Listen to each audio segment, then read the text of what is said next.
usar. Seguir receita tal.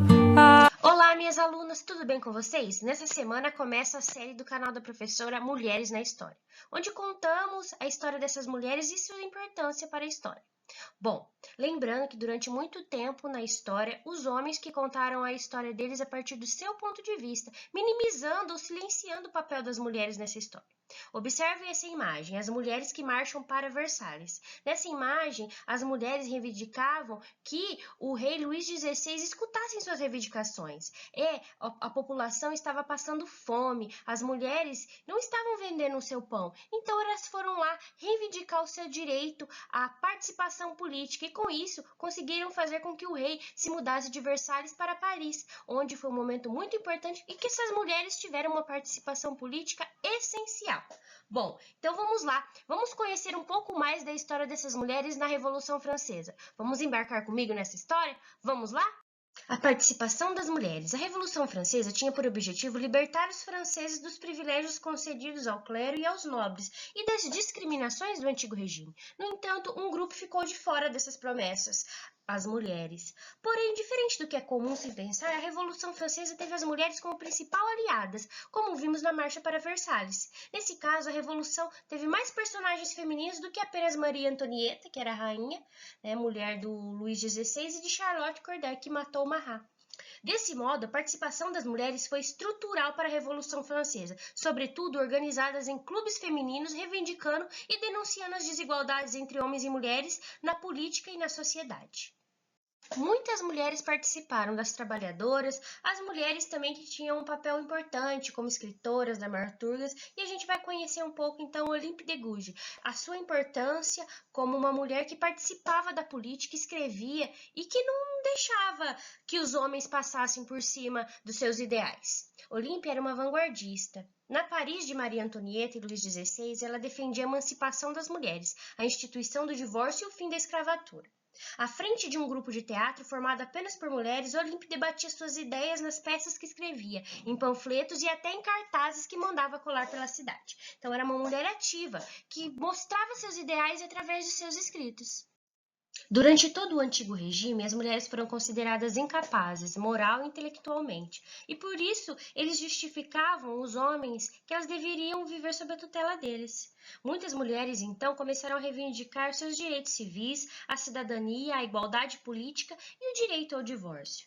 Neste contexto, Olympe de Gouges vai surgir, então, como uma figura importante na luta revolucionária e vai escrever em 1791 a Declaração dos Direitos da Mulher e do Cidadão. Como a Declaração dos Direitos do Homem e do Cidadão não contemplava as mulheres, ela decidiu, então, fazer um contraponto. Essa Declaração dos Direitos da Mulher e da Cidadã repensa a Declaração dos Direitos do Homem e do Cidadão, que ao enumerar os direitos o faz para serem aplicados apenas aos homens, enquanto as mulheres não tinham direito ao voto, de acesso a instituições públicas, liberdade profissional, direitos de propriedade. Olympe de Gouges defende ironicamente contra o preconceito masculino, a causa das mulheres. Mulher nasce livre e permanece igual ao homem em direitos. Nele viu-se denunciado o fato de que a Revolução esqueceu as mulheres em seu projeto de liberdade e igualdade.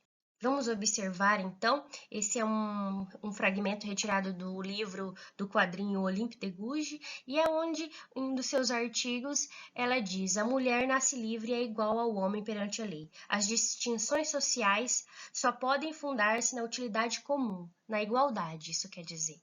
A gente sabe que ainda existe muita disparidade, muita desigualdade entre homens e mulheres. No Brasil, a violência contra as mulheres é constante, então a gente vê que desde sempre as mulheres estão lutando em busca dos seus direitos, né? O apelo de Olympe de Gouges não foi atendido pelos revolucionários e 2 anos depois, após ela ir contra os ideais dos jacobinos e ter criticado a condenação a morte de Luís XVI, ela foi condenada à morte e, infelizmente, foi morta, então, na época conhecida como Terror. E sua história, durante muito tempo, ficou silenciada, né? Foi apagada da história, e essa história da Revolução Francesa só foi contada do ponto de vista dos homens. Mas agora a gente tem a oportunidade de contar a história dessas mulheres, que são muitas mulheres, né, que fizeram parte dessa revolução, e a professora agora está mostrando a história da Olympe de Gouges como uma mulher intelectual que escrevia, né, sobre os direitos das mulheres, escrevia peças, ela era uma mulher abolicionista, ou seja, era uma mulher que não ficava calada, que ela dizia o que ela pensava, e por isso ela acabou sendo condenada à morte, né, num momento muito dramático da Revolução Francesa, onde as pessoas foram mortas por se oporem a certos ideais ou serem contra as ideias. Então, muito importante a participação da Olympe de Gouges e também das mulheres que anonimamente foram lá em Versalhes e obrigaram o rei a voltar para Paris, que lutaram na invasão da Bastilha, lutaram também contra a invasão de ligas na Europa que se fizeram contra revolucionárias. Então, a gente tem esse papel das mulheres, então, na Revolução Francesa, tá bom? Bom, pessoal, hoje, então, contamos a história das mulheres na Revolução Francesa. Você não pode ficar de fora do próximo episódio, tá bom? É isso aí, espero que vocês tenham gostado. Um beijo, se cuidem e até mais! Receita cultural do marido da família, cuida da rotina. Só mesmo rejeitar bem conhecida receita. Quem não sem dores aceita que tudo deve mudar.